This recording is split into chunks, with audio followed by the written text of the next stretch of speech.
is a translation of what Bob Hostetler wrote in his sermon. The problem are dirty feet, and I thought it was excellent. They arrived in groups of 2 or 3, talking tough, laughing happily. They were men from Galilee, well, all except one.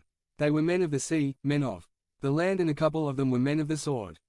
They were all disciples of the teacher, a worker of wonders and miracles who was called Jesus, Yeshu.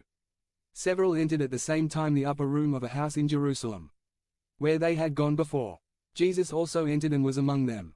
Within a few minutes, everyone had gathered in the rectangular room that had a low ceiling. However, suddenly something changed.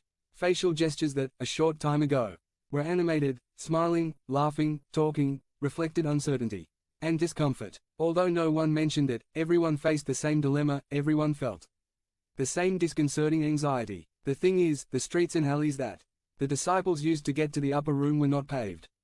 In fact, asphalt streets were not common. They were dirt roads covered with a thick layer of dust. Imagine the mud when it rained. Therefore, it was customary for the host of the house to place a slave next to the door to wash the feet of visitors. The servant knelt with a jug of water, a tray and a towel. He washed the feet of all the guests. He removed all the dirt, dust and mud so they could enter the house. They left their shoes and sandals at the foot of the door.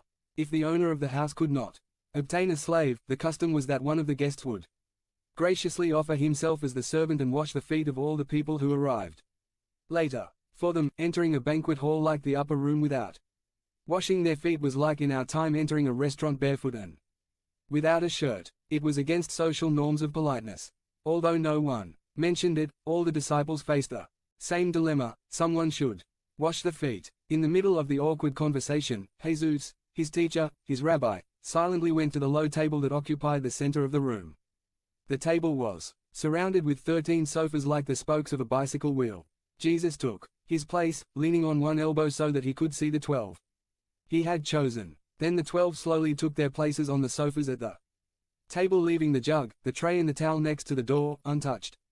The table was organized with plates, glasses and everything they needed to enjoy the banquet. The fragrance of roast lamb along with spices and bread mingled with the smell of dirty feet, which were hanging on the sofas around the table. A few minutes passed as the last man took the last couch. Jesus, without saying a word, left the table and silently took off his tunic, and with the towel, the jug and the tray in his hands he knelt in front of the feet of the first disciple. Everyone fell silent. Jesus knelt down and washed the feet of each of his followers while they all stared at him.